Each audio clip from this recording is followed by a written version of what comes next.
Right. We are. This might or might not be the last one I shoot in Charlie Chaplin mode. I've quite enjoyed it. It's almost like I'm an alter ego in a way. It's almost like I'm a character in my own TV show. Wow. I was gonna put some makeup on because, like, for want of a better word, she's back. But it's not that, because I don't call her her, because I'm her. But I'm him.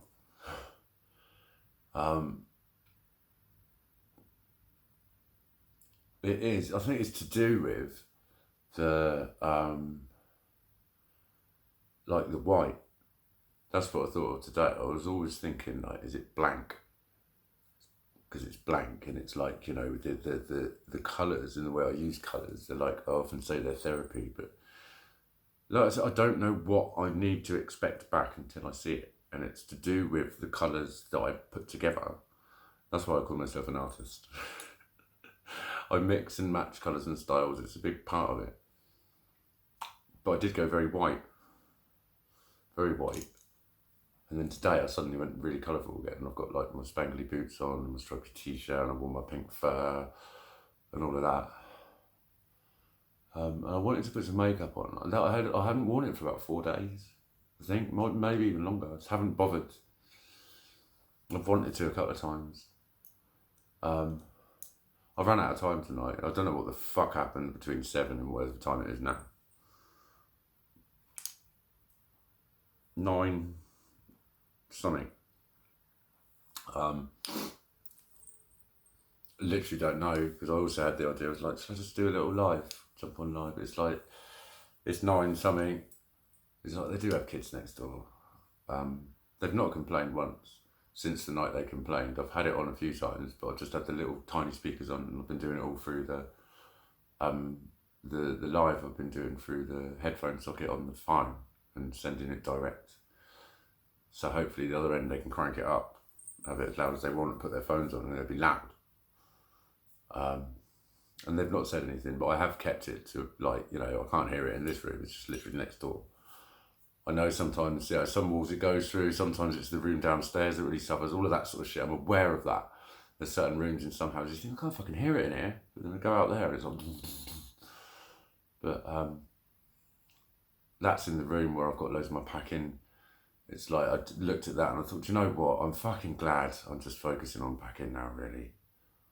I'm going to do a few bits and pieces on the phone tomorrow, if I can. If not, I'm just going to, do you know what? I don't care. I don't care, because it's like, as soon as I engage with it, the few times today where I've actually managed to do something, I've just been doing something normal, just like a load of washing or something. And I noticed that for like 10-20 minutes, I'm just, I think after I made the last video, it was like, I was planning to make the video, but I was also planning to have a fucking sleep, because I couldn't, I wanted to have a shutdown sleep. I've not been sleeping well, 4 hours tops. I wanted to have a shutdown sleep, and then it was getting towards the evening. I was like, I don't even want to do that now. But I finished making the video, and I just got out and I filled the sink out, I washed up, had a protein shake, whatever it was I did. I just did some shit, and it was like, and it's because it was, when it's shit that's to do with just day to day, it's cool. As soon as I start packing, as soon as I start thinking, there is a billion fucking things happening in my brain. And a billion fucking associated whatevers. And a billion people out there that reckon I can just push through it. That's the problem. That's the fucking problem. That's one of the fundamentals of why I can't have people around me when I'm like this. Because you will think you see what you can fix, and you won't be able to fucking help yourself.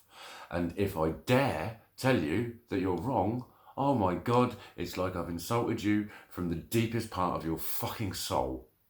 That's what I'm scared of. That's what I'm scared of. People are trying to help you. Guilt trips. You're not the only one with problems. It's always that tone of voice when people say you're not the only one with problems. No. Why did you suddenly turn into a 9-year-old? That's how 9-year-olds speak. Why is it okay to speak like a 9-year-old when, do you know what you are? You're a snowflake, mate. You're a snowflake. The people that you fucking hate, the person you're scared of being, that's what you are. Have I tried da-da-da-da-da? Have you tried this da-da-da-da-da? Mate, I've tried all that, okay? Oh, sorry, I didn't realise. What is wrong with that? Never happens if you challenge someone on the fucking society prescription that they write out for you because of their society diagnosis of what is wrong with you. And oh my God, it's something you can see coming, you can feel it, you know it. Or it's one of those things that during conversations people snap something and it just reflects their attitude. They just quickly go, and something pops out and you think, yeah, you've had that attitude this whole fucking time. So now I don't fucking trust you. Now I don't fucking trust you. Because it's so easy to break my trust, but you just do it by lying, and so many more of you do it than you actually fucking give yourselves credit for. Just because you don't tell deliberate, premeditated lies, the lies that you do tell are the lies where you go, oh no, it's okay. You all fucking do that one. And the other one that looks like lies, I was thinking this earlier. There was a friend of mine, for a while I thought his wife didn't like me. Because she would always just be upstairs, or she'd say hi in passing. Do you know what I mean? Or she'd come in and like talk directly to him and all of that. It wasn't me she didn't like. It was him when I was there. She didn't like her own husband because of the person he became when I was around him. And that's the thing. It's always made me think, like when people say you lift the room when you come up. It's like, well, I don't know what it's like when I leave, other than the times. Many times that I hear somebody go, whew, and then someone else goes, and you know what they're saying. You know what they're saying. Get that a lot. Get that a lot. But like say, this, what got me here was I'm thinking, like, wherever I end up, it's probably going to be with someone I know. And I'm scared. I'm scared. Like, I get on well with Rumi. I get on fine with her son. He's doesn't spend a lot of time with me. He's a young lad, he's doing his thing.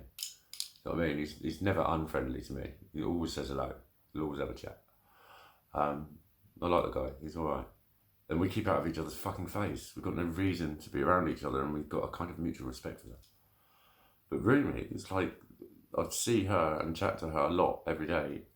And like, she's one of the only people I've ever lived amongst that hasn't at all ever got like that with me. And that does fucking know what I'm like.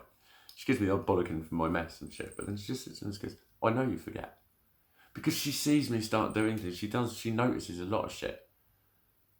You know what I mean? She did foster care for fucking years. She's seen some very troubled people.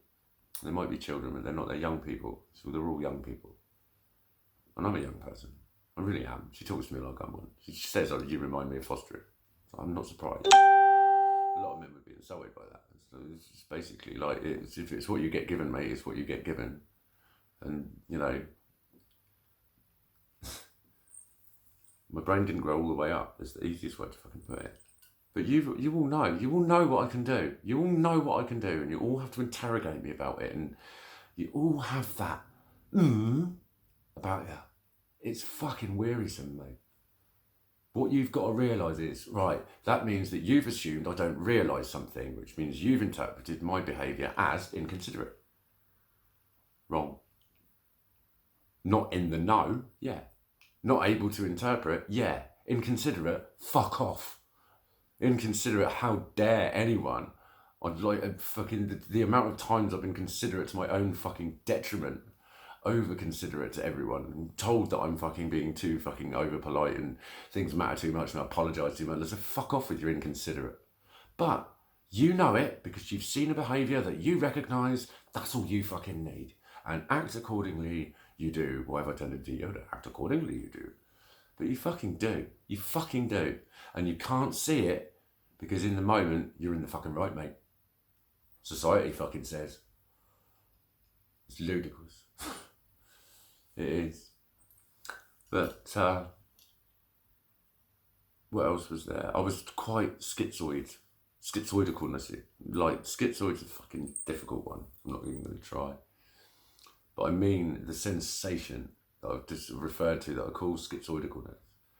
That normally comes with, they really don't like, that doesn't look like her anymore. She doesn't look like her, she's got a different nose. They look like, someone that I've known years will look like anyone else. And you can't quite describe it, it's like, oh, fucking hell.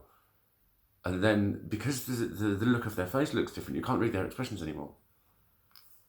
The micro expressions, the ones that none of us really know about, but we respond to because we're subconscious, those. And there's a dread and a weirdness. It's, you know, the voice, Michael, it's all going strange again, isn't it, Michael? And, that's like the personification of the feeling. If the feeling was a personality. Yeah. I had a lot of that, but again, it was like shame. Like, it was colourful tonight. A lot of people were staring at me. And I mean staring, like, unobliviously staring, because they kind of knew I was in my own fucking world. They weren't, anyone that looked at me, I was just looking down. But that is a funny one. Women don't think men have got peripheral vision. They really don't. They always talk about how they can cast sly glances and we don't know. It's like, this one does. Maybe it's because I'm a girl. But I see, but you know what? I think a lot of it, talk about self-conscious, because I was feeling down. And I was just thinking, don't fucking look at me, I don't want to fucking look at you. But then I know that my body language and everything was just like, he looks really sad. And I am really sad, in more ways than one. And I feel shit. I feel shit. It was like you know, I'm a contradiction again. Because you all know what I'm like. You see my character, it means you can walk up and say whatever the fuck you like to me, any time of night or day. That's what it means to you lot. And like, it's weird, because in a lot of ways to me, I'm looking at you thinking, wow, are you really getting as much as I get from this? Because normally when I'm passionate about something, you lot can't fucking see or feel it. But with the clothes, it works. But in another sense, like, the passion for it is like, they have to be, because they are me, they must exist, kind of thing. And I love the power of them. But in a lot of ways, it's like, but they are just my clothes. And I'm just a person standing here. No, and I don't want to be fucking looked at by everyone. But I know I'm also asking for it. So I've just got to do what I normally do and just swallow it all and pretend everything's fine. It's like, there's a limit to how much people can do that, mate. It depends how much they've got to do that with. And what types of things it is. And all sorts of things. But I was massively self-conscious. Like, there was one woman, like, at the fag counter. And I was just sort of in a world of my own. And she turned around, and it was literally like who interviewed. And like, I saw her sort of stop. And she did a kind of, when someone wants you to see it, they stop. And she just went, beautiful, like that. And I just went, thank you. But fuck me, it was an effort to sound pleasant and polite to her. Because without being horrible, I was thinking, really? Okay. Do you know what I mean? It's the same sort of level of whatever as if someone came up to you in a supermarket and said, excuse me, I really like spaghetti hoops. And then walked off. You're like, well, thanks for sharing your fucking opinion. It was that kind of like, but I knew that she liked the presentation. So like, my presentation didn't match. I was incongruent, is what they say in the mental health world. But obviously on both, they're talking about mood. Like, you're not in line with what you're saying. You're not acting in line with what you're saying. You're acting like is incongruent. But I wasn't acting in line with what I was looking like. So the inside wasn't the same as the outside. It wasn't. But I couldn't even make a plan whether to do a live, to do a video, or to fucking put some makeup on. Or we're going to do another 40 and 44, because otherwise I'll just waffle. So yeah, I better keep an eye on it. Fuck knows, mate. Fuck fucking knows. It helps to fucking spit this shit out sometimes. It's almost like I'm talking to someone and I'm getting some shit off my chest in a way. It's almost like company. So thanks for your company, and don't forget, there are always angels all around you.